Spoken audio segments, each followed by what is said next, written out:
right, everybody, welcome to the Gut Reno Girl podcast. This is Jacqueline, and I have with me today Gail Davis of Gail Davis Designs. Hello. Thank you so much for joining me today. Absolutely, my pleasure. Gail, I feel like you're my newest, but also it feels like my oldest design bestie. So I know, right? yes, we have some pretty in-depth, wonderful discussions. But today, Gail is going to be talking to us about her renovation experience, renovation nightmares, renovation learnings, all things reno, from an interior designer's perspective, because I think that's important. Yeah. So why don't you tell everybody a little bit about who you are and what you do and why you're so cool? Well, what do I do? So my name is Gail Davis. I am an interior designer. I started, I want to say maybe in 2006. Was that when the downturn happened? 2008 was the crash. Okay, but... so I started in 6, very slowly.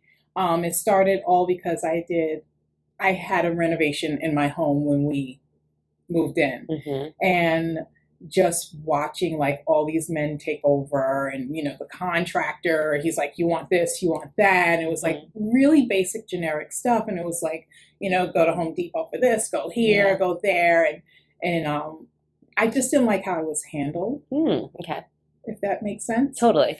And so I decided I was in the fashion industry, and I worked for the president of Off Fifth, which is Saks Fifth Avenue. She was a regional director for Saks Fifth Avenue, got promoted, and then became the president of Off Fifth. And I'll be honest, it was like the devil wears Prada for me. Literally waking up every morning on the edge of my bed in tears, just going, this is not supposed to be life. And so I would tease my husband, and all of a sudden I would come home every day and go, by the way, I quit. Oh my God. And he would be like, what? Yeah.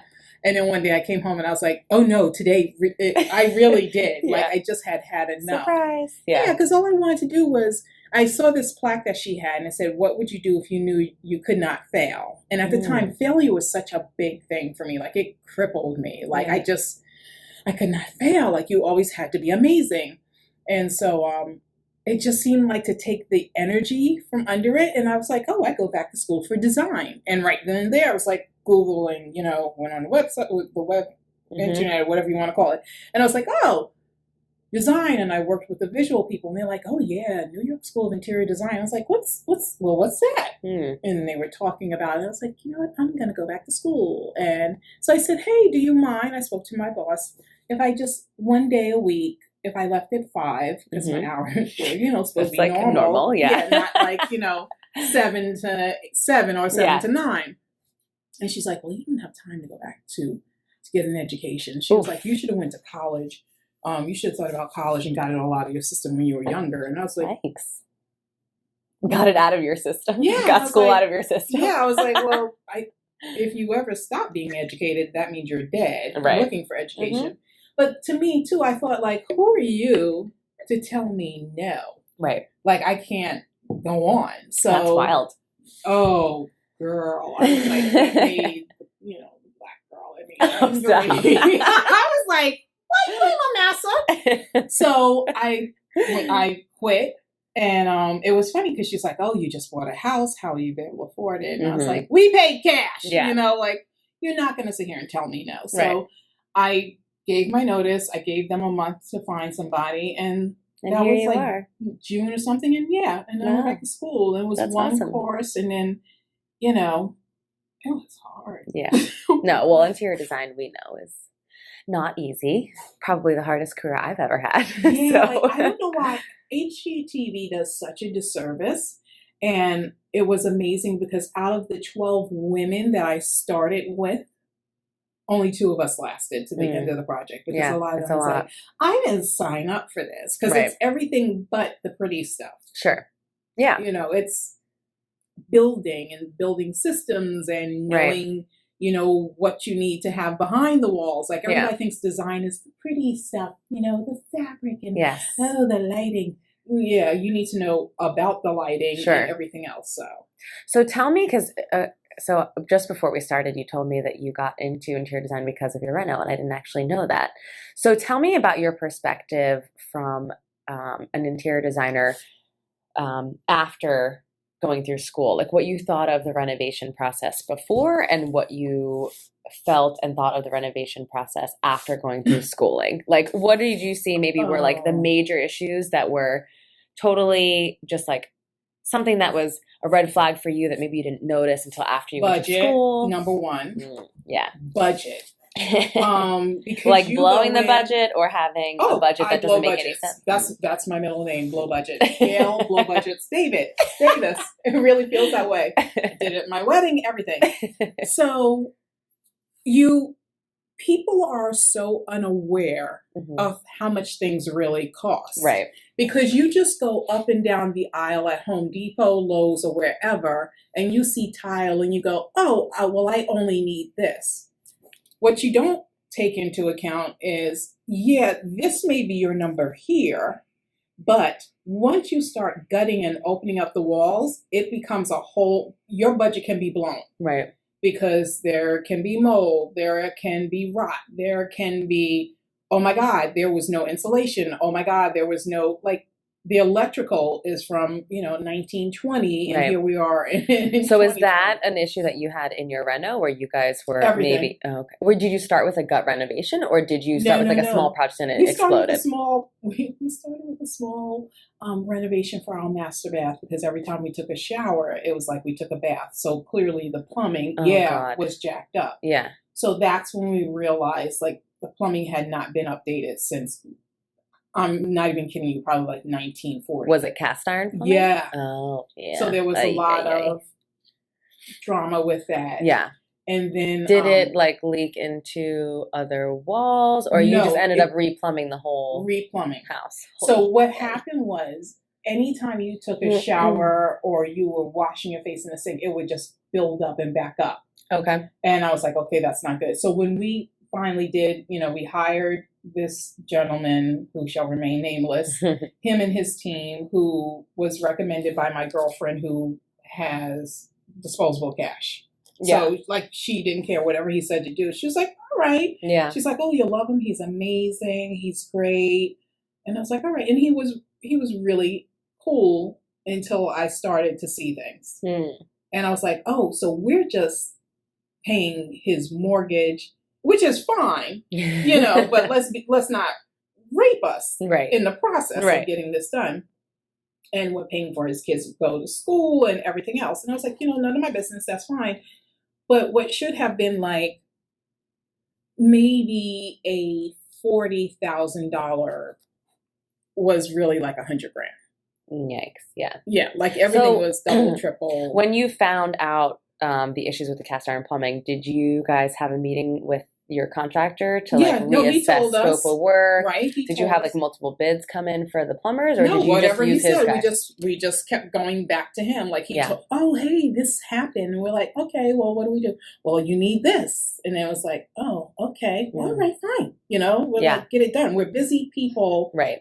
Working like we're and we're also in the city, and I live in New Jersey, so we don't have time to be like, oh well, we're gonna go look for ourselves and see. It was just like, okay, whatever he came back and told us, we were just like, okay, and just wrote the check. So we also paid for things that, say, like there was wood there that are 4x4s or stones or whatever we needed. It sat in my driveway for weeks. Ugh. Which we didn't really need anymore. Right. But what he was doing was reselling it to other clients. What? The material that you purchased? Yes. So unbeknownst to me, and I'm saying like this is after like hindsight, just checking out, paying attention now, knowing things. I was like, oh my God. So it was like, this is here and he's selling it. He sold it to me, knowing that he's already used what he needed. So whatever was left over that we paid for, it wasn't like, oh, we're going to take it back and give you a credit. It was like now he was just reselling to everybody else. I see. Gotcha. And so, I think that's shady. You just don't do that. Like you give people back money where you can, or you're mindful of people. At least for me, I'm super mindful of people's budgets. Right. Because everyone works hard. Right. Right. Well, that was your money sitting in the driveway that he just kind of blatantly allowed someone else to just grab and go. So, yeah. Another thing that happened was the framers came in and they knocked it out. They did their job or whatever, and say like it was maybe, because it was a small bathroom, so maybe it was like 2-3 hours. Like they just came and made sure everything was done. But then they sat in my driveway for like almost 4 hours, and I was like, is this a lunch break? Like, what is going on? Mhm. And then he was away on vacation, but he's like, I'm reachable. He was in Vegas, gambling my money apparently. And I was like, hey, by the way, your guys have been sitting in my driveway for a minute, Mhm. and they probably wrapped up at 11, and it's now like 2:30. Is there any reason? He's like, no, they should be working. I was like, no, it's done. So apparently they were sitting there all day to say that they worked all day. Oh, like a day rate to get Yeah. paid. Yeah. Nice. Yeah. Mm-hmm. So were you comfortable and confident? Did you say something to them? Or did you just work through the contractor to have that communication with them? Yeah, well, they spoke no English, so I worked through Oh, okay. Gotcha. Yeah. something else that I don't do now. Like I make sure I'm bilingual, even if I have to get my girls on the phone. But I need you to say this to them. I would say I know a few developers that I've had this conversation with that are like, if we only spoke the language, we feel like we would, one, get things done a little bit faster, not have to deal with things getting installed incorrectly. I can't tell you how many times I have printed out a picture of something. I have walked through everything. I have given them notes. I have shown them, I've drawn it on the floor, and I still come back to things being installed incorrectly. And it's like, maybe if there wasn't the language barrier, but sometimes I also just feel like people do what they want to do, and they know that you're leaving the job site. Yeah. And so it's just kind of like, whatever. Well, and see, that's the other thing. I'm like, I shouldn't have to babysit you. Right. And that's what I found in some instances dealing with this individual. Mm. I feel, But was he on the job site when his guys were there? no, he would come in the morning and then just leave. Or sometimes he wouldn't even come. He would not show up for some days because he had multiple jobs. That's the other thing. He had multiple jobs going on throughout town. Okay. Yeah. So I was like, oh, can you swing by? Oh, all right. Like one day I came home and we don't smoke. Mm-hmm. But there was cigar smoke in my house. Oh, no. Completely flipped out. That's not okay. And so he came by. He was like, oh, I'm so sorry. He goes, my guy said he wasn't in your house. He was in your backyard. I said, I don't care where he was. We don't smoke on our property. Like, I should not come home. And this is all throughout my house. And it was also like spring, summertime. This was going on. So windows were open. Yeah. And I was like, no. That's crazy. No. There's another thing you told me that like you were working with a client and someone used the bathroom. Oh my God. So it was a gut renovation that I was a part of, which then my client was like, I wish I hired you first instead of hiring the team that I did. Yeah. Because they didn't know and they were getting pissed with me for like having a to-do list. So when we gutted the place, it was in a building, and I said, listen, you can use the bathroom that's down the hallway that the building uses. That's for all the maintenance people. Mm-hmm. Once these bathrooms get up and going, you're not allowed to. And I told the foreman of that group, I was like, so they can't use the bathroom? Yeah, no, they won't. So something was just like, really pay attention once the toilets and everything are delivered. So the bathrooms are coming together, the toilet's delivered, and I see a seat up, and I turned to her. I was like, they're not allowed to use the bathroom. She's like, no, they know. And I said, they're using it. She goes, no, they're not. So I made sure, like, got my friend on the phone who spoke Spanish, and the other one spoke Portuguese, because I was like, I'm covering all grounds here. Yeah. Like, everybody needs to understand, do not use these bathrooms. And I'm not being nasty. I'm like, it's the client's home. Right. Like, I want her to christen it, for like a term, sure. Like, to do the thing. Pooping it first. Yeah. So I noticed that, I walked through, and once again it happened. And so I was just like, okay, so here's what we're going to do. Now I'm going to start charging you. I'm going to hit your pocket, because now we all understand money, right? Because now we all going to pay attention and get this done. So she's like, no, let me just speak to them once again. But I told the foreman worked for this company, and I expressed to the owner, I was like, listen, I am not trying to be rude to your guys. There clearly is a bathroom on the premises for all maintenance people to use. That's where I want them to go. They are not allowed to make this their home. So I come in, my client does a walkthrough without me, and she texts me and she's like, I lit them up. And so this woman works for a hospital. She runs a hospital. So when you say like it has to be, I forgot the term of it, like it has to be like basically hospital clean. Uh-huh. She said she walked in and their stuff was floating. Ugh. Yeah. Oh, So God.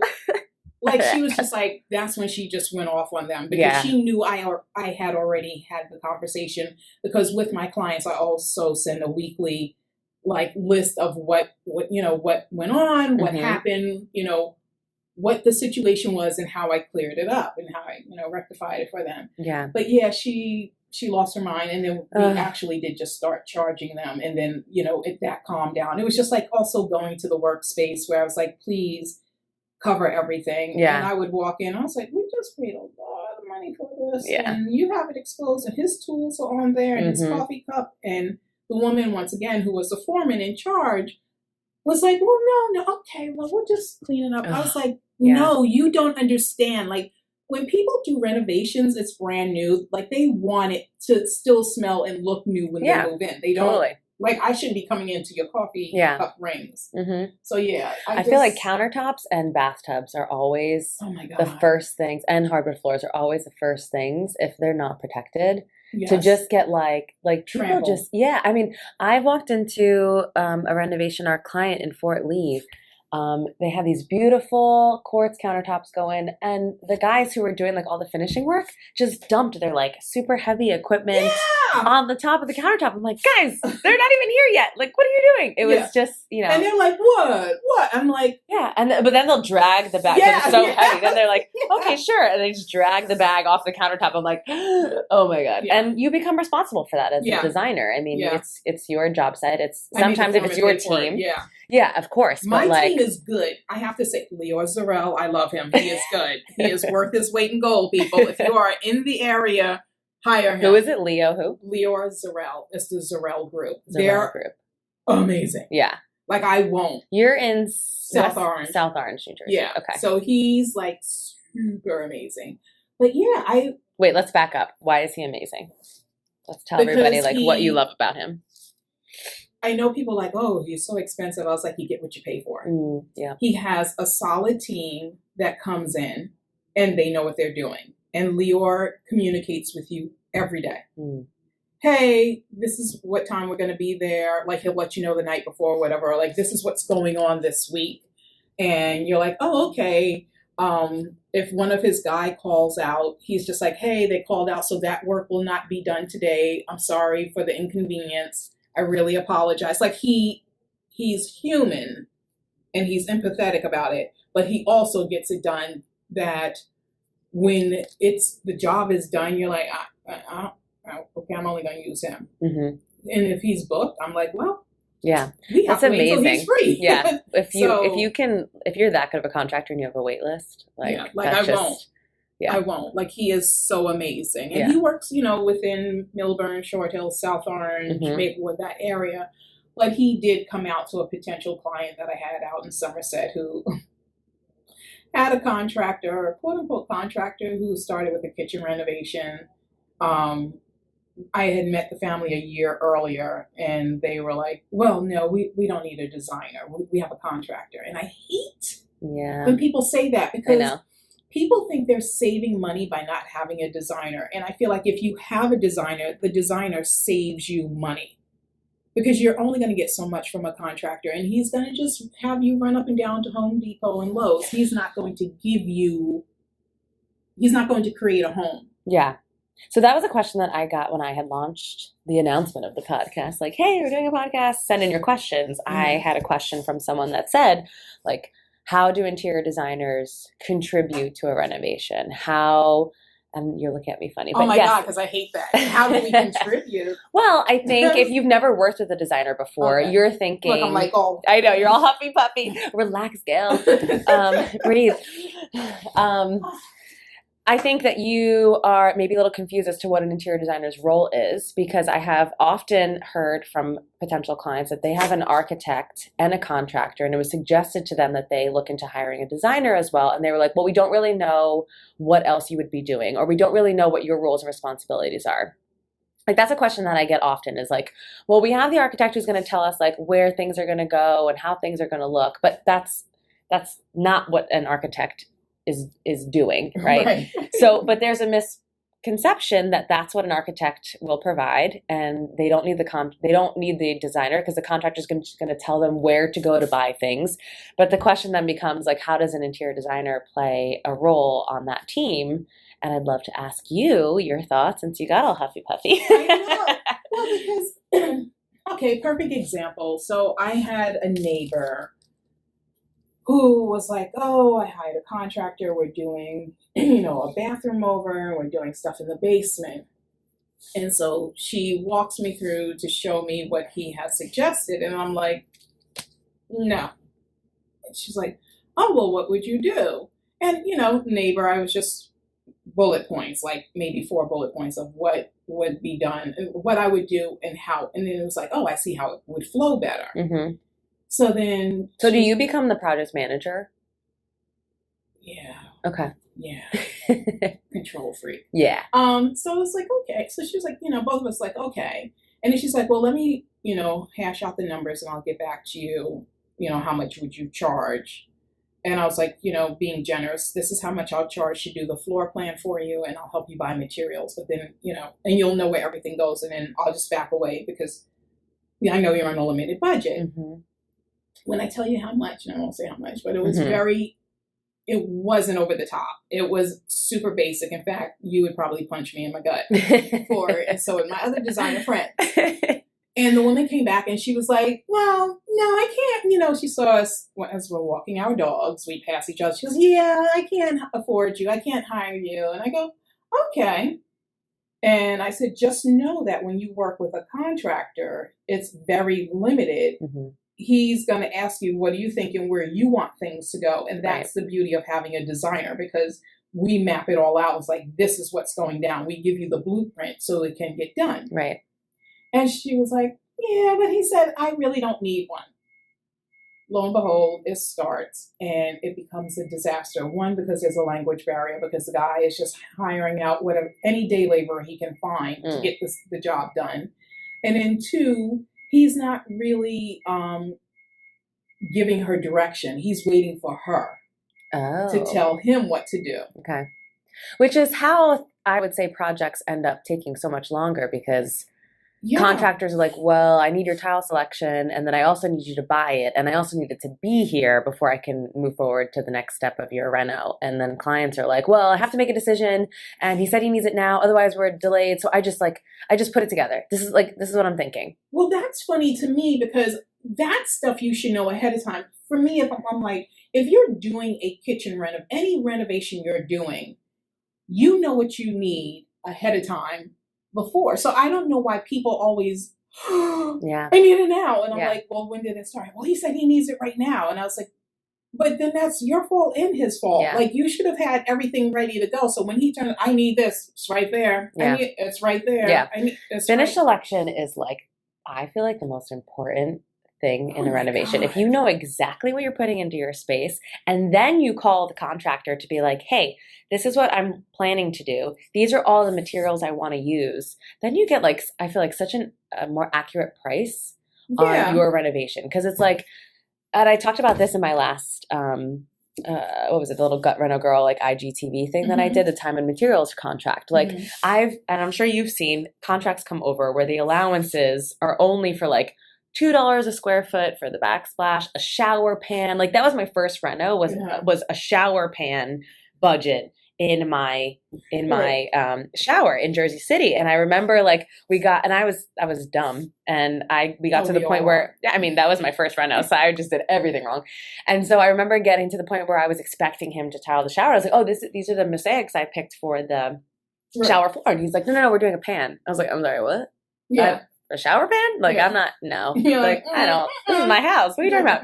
He was like, yeah, that was in the contract. And I just was so oblivious to like what builder grade allowances are and how they put that into your estimate.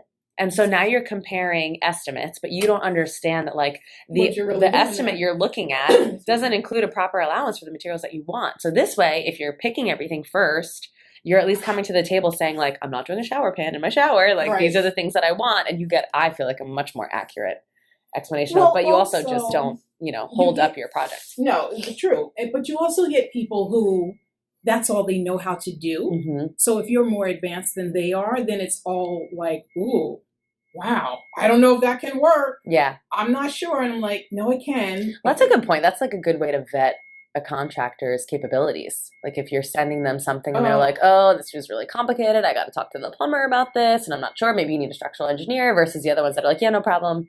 We do these all day long, Yeah, you have to find people. I mean, I found that with, doing renovations for people where they're like, oh, that can't be done, or installing stuff. I had an install, I did a living room, and the wallpaper I bought in, the wallpaper guy was like, oh, can you tell me how to install it? And I was like, what? Yeah, I was like, and then he was like, no, they don't know. I was like, wait, I'm sorry, back up. The wallpaper installer? Yeah, I was like, that's his job. Like, and then he's like, well, I've never seen wallpaper like this. I'm not sure if it's going to stick up. So I was like, well, there are the instruction. Using? It was something from Scala Madre. It was something beautiful when they were Stark and Old World weavers. But it was just a simple one that he's so used to. And I don't want to throw other people under the bus. He's so used to Tebow. It's a safe space. Yeah. He's used to Tebow. Oh, okay. Yeah, but it's still like, I would assume the backing is still the same. Anyway. Yeah. So anyway, he put it up. And all he kept saying was when he put up, this is amazing. I've never seen anything like this. And I was like, was he so impressed with it? Yeah. I was like so uncomfortable. I love because that. He's also this wallpaper guy who lives in the area who charges like this flat fee, regardless of whatever you're doing. So that gives him like a crazy amount of jobs. Mm-hmm. But he then tries to talk you into only buying Tebow. And I was like, I don't know if you're getting a kickback or whatever, but that's not what I do. Like, this is what I love. There's so many other wallpaper companies that I love and that I use, right? Mm-hmm. So it was just funny that he was just like, oh my God. And then when it was installed, my client's like, oh my God, I love it. He goes, oh my God, I love it. Can I take pictures? And I was like, yeah. So it was just... You're like, please just act like you do this all the time. Yeah. Yeah. And the reason why my client got him, because he wasn't my wallpaper guy, because she didn't want my wallpaper guy, because, they're too expensive. I was like, yeah, I don't hire, like, people that I have to worry about. I hire people like they know. Like, that conversation would never happen with Jack, right? Yeah. And so with this guy, she found him, and that was the other thing. Oh, I want to talk to people about that. She was like, go here and you'll find him. And I was like, listening to her for this because I just wanted this job done. But it was interesting that he came in. Yeah. And when the wallpaper, I'm sorry, I'm all over the place. When the wallpaper was finally installed, like what was amazing for me, that's the other thing I learned. There's so much I learned with this project, with so many projects. He was then telling my client, well, now she's made this spot look amazing. The rest of your house looks like crap.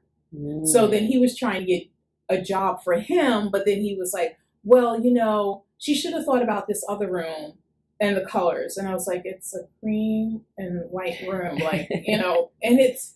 But that's a good point. I mean, that is sometimes how renovations get bigger, right? It's because you focused all your time and energy on like your kitchen, and now all of a sudden your dining room, your living room, and everything else that's open on top of it is just like, what? Yeah. But that's par for the course, right? But to make it seem like I was vindictive. Oh way, I was just like, no, dude, that's crazy. No, I'm gonna get to do the rest of our house, like But this is in time. Yeah, and that's the other thing. People also just make me crazy. People are just not really. They have champagne tastes on welfare money. Yeah. I'm like, please, beer budgets. Yeah, this is not. You can't. Yeah. Well, I mean, I think that that's why, and we're gonna have to tackle this in another episode. Is the way interior designers charge for renos and how people can plan for that? Because I think anytime I get a budget from a client that's asking about a renovation, I know that it doesn't include my fee. It's very clear. Which people always think it does. I'm like, yeah.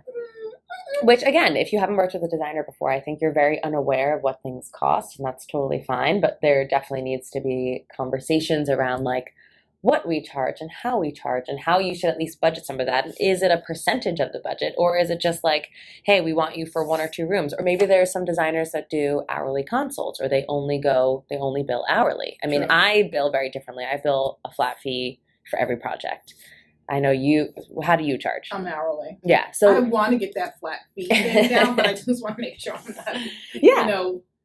working 10 cents on But the like dollar. I have some clients that are hourly only, and they've bought like a 10-hour retainer, Mhm. and they are only working with me for certain areas where they feel like they need the most advice. So they'll pull Right. me in for like, I have a wonderful client in Rutherford who is, she's purchased 2 10-hour retainers, and she Nice. has me like walk the job and give her ideas for the master bathroom. She Right. asked me for my ideas for the foyer light. So it's like certain sections where she feels like really comfortable Mhm. doing things on her own, but others where she's like, I just need to call Jackie. And she knows that she has that like open retainer where she can Right. do that. That's But not cool. everybody charges that way. So that's going to be another episode for Okay. a different day.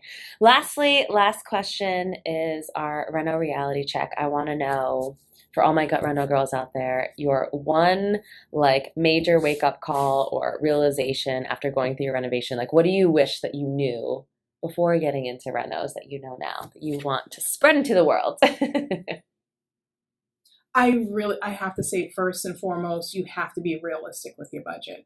You have to Good really understand that you may want the Ritz-Carlton, but you can only afford the Marriott. I love that analogy.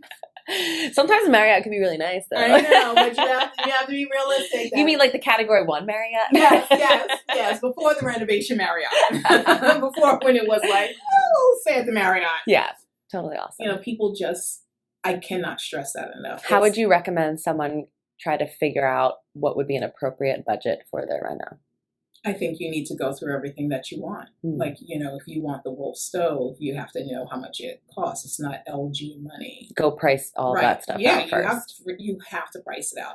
Make a list. It's like you make a grocery list. You make a wish list of everything you want and price it all out. And then you look at it and go, okay, what can I take out to make sure that this is what I can actually afford? Yeah. We're getting ready to do a kitchen renovation this year. I just found out last night. Yay! Yay! And I'm going to Cavis next week, so Nice. I'm really going to be all over my numbers.